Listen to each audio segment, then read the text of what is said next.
Hello guys, आज के इस वीडियो के अंदर हम एक्सप्लेन करने वाले हैं द टुमारो वार मूवी को, जिसकी स्टोरी बहुत ही यूनिक है और काफ़ी ज़बरदस्त है और यकीन मानिए ये आपको बिल्कुल भी बोर नहीं करेगी। तो चलिए दोस्तों, इस मूवी के एक्सप्लेनेशन को शुरू करते हैं। इस मूवी की शुरुआत में हमें साल 2051 का सीन देखने को मिलता है, जहां पर हम देखते हैं कि आधी से ज्यादा दुनिया तबाह हो चुकी है और फिर यहां पर एंट्री होती है क्रिस प्रैट की, जो कि इस मूवी के अंदर डैन नाम के एक कैरेक्टर का रोल प्ले कर रहे हैं। ये ऊपर से नीचे की ओर कूदता है और पानी में जा गिरता है, फिर ये वहां से निकलकर अपने मिशन के लिए रेडी हो जाता है। इसके बाद ये कहानी पहुंचती है दिसंबर साल 2022 में, जहां वो किसी से फोन पर बात कर रहा है। वहीं दूसरी तरफ उसके घर में क्रिसमस की पार्टी चल रही है, जहां पर वो अपनी बेटी और वाइफ से मिलता है, जिनसे वह बहुत ही प्यार करता है। यहाँ पर डैन अपनी वाइफ को बताता है कि उसे एक अर्जेंट काम आ गया है, जिसके कारण उसे तुरंत निकलना होगा, इसीलिए वो इस पार्टी में नहीं रुक पाएगा। इसके बाद जब डैन घर से बाहर निकलता है तो उसके पास दोबारा उसके बॉस का कॉल आता है, जो उससे बोल रहा होता है कि अब तुम्हें यहाँ आने की जरूरत नहीं है, क्योंकि हमें तुमसे बेहतर इंसान मिल गया है। दोस्तों, मैं आपको बता दूं कि डैन एक साइंटिस्ट है, जिसकी जगह अब किसी और ने ले ली है। यहाँ पर डैन अपने बॉस की ये बात सुनकर काफी इमोशनल हो जाता है और अपने घर जाता है, जहाँ पर उसकी वाइफ और उसकी बेटी समझ जाती है कि डैन के साथ जरूर कुछ बुरा हुआ है, जिस वजह से वह लोग उसका मूड ठीक करने की कोशिश करते हैं। वहीं दूसरी तरफ टीवी पर फुटबॉल का मैच चल रहा होता है, जो काफी रोमांचक हो जाता है और जिसे सब लोग देखने लगते हैं। और तभी अचानक टीवी पर स्क्रैचेस आने लगते हैं, जिसे देखकर सभी लोग काफी डर जाते हैं। जहां एक फुटबॉलर गोल करने ही वाला होता है कि सामने से एक पोर्टल खुलता है, जिसमें से बहुत सारे सोल्जर्स निकल कर बाहर आते हैं और ये सोल्जर्स सभी को बताते हैं कि ये फ्यूचर से आए हैं, जहां पर इंसानियत को बचाने की खातिर जंग लड़ रहे हैं, क्योंकि ये दुनिया 30 सालों में खत्म हो जाएगी। यहाँ पर एक लेडी सोल्जर कहती है कि हम वो जंग हार रहे हैं, इसीलिए हमें तुम्हारी हेल्प चाहिए। इसके बाद हमें 12 महीने बाद की कहानी दिखाई जाती है, जहां उन सोल्जर्स की बात मानकर आधे से ज्यादा सोल्जर्स को फ्यूचर में भेज दिया गया था और वे सभी के सभी मारे गए थे। अब क्योंकि उनके सारे सोल्जर्स तो मारे गए थे, इसीलिए वो अब आम लोगों से गुहार लगाते हैं कि वे उनकी हेल्प करें। इसके बाद हम डैन को देखते हैं, जो कि अपनी जॉब चली जाने के कारण एक स्कूल में साइंस पढ़ाता है।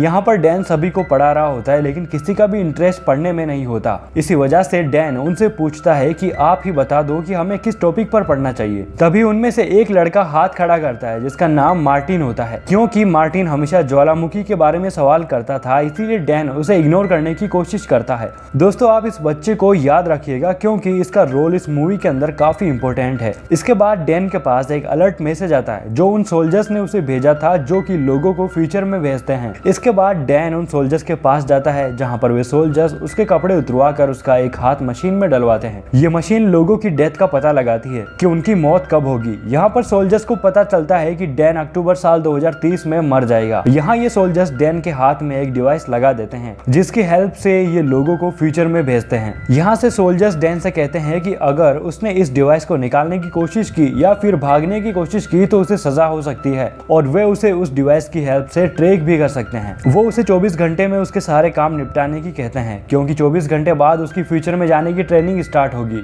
इसके बाद डैन उस डिवाइस को निकलवाने एक बूढ़े आदमी के पास जाता है और ये बूढ़ा आदमी असल में डैन का फादर होता है, जो कि इसी तरह के इनलीगल काम किया करता था। लेकिन डैन को अपने पिता से काफी नफरत है, क्योंकि उसने उसकी मॉम को बचपन में ही छोड़ दिया था। इसी वजह से डैन उसके साथ उल्टी सीधी बातें करता है, जिस वजह से गुस्सा होकर वो डैन पर शराब फेंक देता है और उस डिवाइस को निकालने से साफ साफ मना कर देता है। इसके बाद डैन अपनी वाइफ से मिलता है और उसे सब कुछ बता देता है। वो उसे बताता है कि अब उसे उस जंग पर जाना ही पड़ेगा। इसके बाद डैन एक सप्ताह की ट्रेनिंग के लिए आता है, जिसे पूरा करने के बाद उसे फ्यूचर में भेजा जाएगा। यहाँ पर उसकी मुलाकात चार्ली नाम के एक आदमी से होती है, जो फ्यूचर में उसकी टीम का हिस्सा होगा। इसके बाद अगले सीन में डोरियन नाम के एक आदमी को दिखाया जाता है, जो कि फ्यूचर की जंग में 3 बार जाकर आ चुका है। यहाँ पर ट्रेनिंग के दौरान इन्हें बताया जाता है कि लोग 7 दिनों के लिए फ्यूचर में जाएंगे, जहाँ उनके हाथ पर लगी उस डिवाइस में टाइम सेट होगा। यहाँ पर डैन और चार्ली आपस में बात कर ही रहे होते हैं कि तभी इमरजेंसी अलार्म बजता है और इन्हें पता चलता है कि फ्यूचर में हालात बहुत ही ज्यादा खराब हो गए हैं, इसीलिए इन्हें बगैर ट्रेनिंग पूरा किए ही वहां पर जाना पड़ेगा। इसके बाद सभी लोगों को फ्यूचर में भेजा जाता है और हमें वही सीन दिखाया जाता है जो हमने मूवी के शुरुआत में देखा था। यहाँ पर कुछ गड़बड़ी हो जाने के कारण बहुत से लोग मारे जाते हैं और कुछ ही लोग जिंदा बच पाते हैं। यहाँ पर डैन को कर्नल का कॉल आता है, जो डैन से कहती है कि अब इस टीम को तुम लीड करोगे और उसे यहाँ का एक टास्क कंप्लीट करने की कहती है। वो डैन को बताती है कि हमारी एक टीम सामने वाली बिल्डिंग में फंसी है,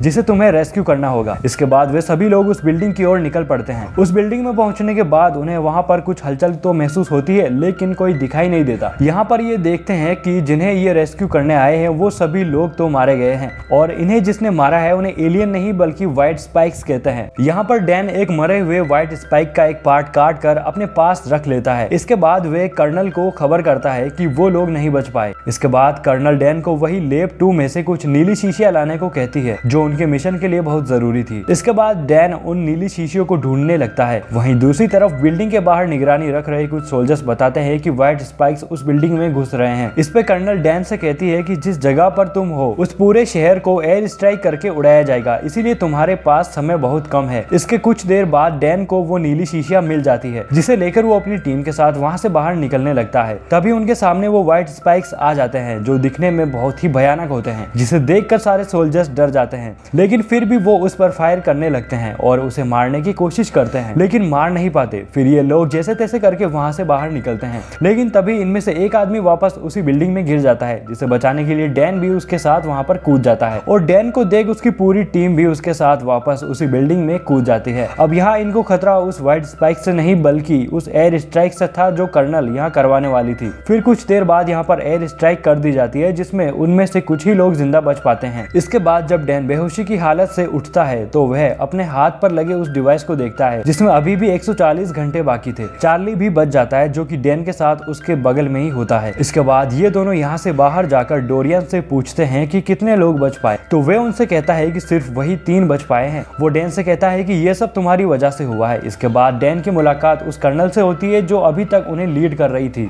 जिसे सभी लोग कर्नल म्यूरी फोस्टर कहकर बुला रहे थे। यहाँ पर डैन को पता चलता है कि असल में वो तो उसी की बेटी होती है और डैन उसके पिता है। ये बात उसकी बेटी यानी म्यूरी को भी पता थी। यहाँ पर म्यूरी डैन को बताती है कि उसका जिन व्हाइट स्पाइक्स से पाला पड़ा था वो नर थे और मादा जमीन के अंदर घोंसला बनाकर रहती है जो हर पल बहुत से व्हाइट स्पाइक्स को जन्म देती रहती है, जिसे बचाने के लिए ये नर अपनी जान भी दे देते हैं। इसके बाद म्यूरी और डैन उस मादा व्हाइट स्पाइक्स को ढूंढने निकल जाते हैं और उसे ढूंढ भी लेते हैं, जिसे वे बेहोश करके एक पिंजरे में डालकर वहां से ले आते हैं। इसके बाद ये लोग उस मादा को मारने के लिए उस पर जहर से कई सारे एक्सपेरिमेंट करते हैं, लेकिन कोई भी एक्सपेरिमेंट सक्सेस नहीं हो पाता। वो एक्सपेरिमेंट सिर्फ आधा ही कंप्लीट हो पाता है। इस पे म्यूरी डैन को वापस पास्ट में जाकर बहुत सारा जहर बनवा कर लाने के लिए कहती है, लेकिन डैन म्यूरी को वहां अकेला छोड़कर जाने से मना करता है। तभी अचानक उनका एक्सपेरिमेंट यानी जहर 100% तैयार हो जाता है और उस मादा व्हाइट स्पाइक्स को होश भी आ जाता है। तभी वहां पर एक बहुत ही बड़ा धमाका होता है और उन्हें पता चलता है कि वहां पर बहुत सारे नर व्हाइट स्पाइक्स आ गए हैं, जिनसे बचकर ये दोनों यहाँ से भागने लगते हैं। लेकिन तभी एक व्हाइट स्पाइक्स म्यूरी पर अटैक करके उसे जख्मी कर देता है। यहाँ म्यूरी जख्मी हालत में डैन से कहती है कि वो हमेशा उसके जैसे बनना चाहती थी। यहाँ डैन के पास सिर्फ 1 मिनट ही बचा होता है क्योंकि उसका टाइम वहां पर पूरा होने वाला था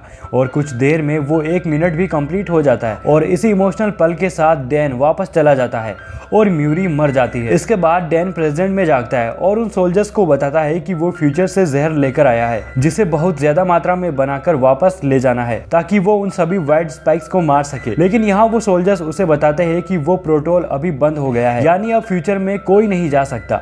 इसके बाद डैन अपने घर जाकर अपनी वाइफ और अपनी बेटी म्यूरी से मिलता है, जिन्हें देखकर वो काफी इमोशनल हो जाता है। यहाँ पर डैन अपनी वाइफ को बताता है कि उसने फ्यूचर में अपनी बेटी को मरते हुए देखा था, जिसे वो बचा नहीं पाया। यहाँ उसकी वाइफ उससे कहती है कि कोई तो ऐसा तरीका होगा जिससे तुम उन्हें रोक सको। इसके बाद डैन डोरियन और चार्ली के पास जाता है और उनसे कहता है कि जहाँ पर वो व्हाइट स्पाइक्स पैदा हुए थे हम वही जाकर उन्हें मारेंगे। यहाँ पर इन लोगों को डैन ने जो फ्यूचर में उस व्हाइट स्पाइक्स का एक पार्ट काटा था उसकी हेल्प से पता चलता है कि वो किसी ज्वालामुखी के पास पैदा हुए थे। इसके बाद ये लोग मार्टिन के पास जाते हैं क्योंकि उसे ज्वालामुखी के बारे में बहुत कुछ पता था और जिसे हमने मूवी की शुरुआत में देखा था। मार्टिन उन्हें बताता है कि ये सब रूस में एक ज्वालामुखी के पास है। इसके बाद ये लोग वहां जाने के लिए एक ऑफिसर से परमिशन मांगते हैं, लेकिन वो ऑफिसर इन्हें वहां जाने की परमिशन नहीं देता। फिर डैन अपने डैड के पास जाता है क्योंकि उन्हें वहां जाने के लिए एक प्लेन और एक पायलट की जरूरत थी और उसके फादर एक पायलट थे। इसके बाद ये लोग रूस के लिए निकल जाते हैं और उस जगह पर पहुंच जाते हैं जहां पर टेस्टिंग पर इन्हें पता चलता है कि वो व्हाइट स्पाइक्स यहीं पर है। फिर ये लोग उस जगह को ब्लास्ट करके इसके अंदर जाते हैं और वो जहर बारी बारी से उन सभी व्हाइट स्पाइक्स में डाल देते हैं, जिससे बहुत सारे व्हाइट स्पाइक्स मारे जाते हैं। तभी कुछ व्हाइट स्पाइक्स जाग जाते हैं और इन पर अटैक कर देते हैं, क्योंकि अगर इनमें से एक भी व्हाइट स्पाइक्स बच जाता या इधर उधर भाग जाता तो इनका ये मिशन फेल हो जाता। इसीलिए डोरियन उस पूरी जगह को ब्लास्ट कर देता है और खुद भी उस ब्लास्ट में मारा जाता है। इसके बाद डैन, चार्ली और उसके डैड को पता चलता है कि एक मादा व्हाइट स्पाइक्स यहाँ से भाग गई है, जिस पर वो उससे पीछा करके उससे खतरनाक फाइट करते हैं, जिसमें काफी मशक्कत के बाद ये उस मादा व्हाइट स्पाइक्स को मार देते हैं। इसके बाद अगले सीन में डैन की वाइफ और उसकी बेटी को दिखाया जाता है, जहाँ पर डैन म्यूरी को उसके दादाजी से मिलने को कहता है। इसी के साथ ये मूवी यहीं पर एंड हो जाती है। तो दोस्तों ये था आज का एक्सप्लेनेशन। अगर आपको ये वीडियो पसंद आई है तो हमारे चैनल को सब्सक्राइब जरूर कर दे, ताकि आपको ऐसे ही और भी हॉलीवुड की लेटेस्ट मूवीज का एक्सप्लेनेशन मिलता रहे। मैं मिलता हूँ आपसे अपनी अगली वीडियो में।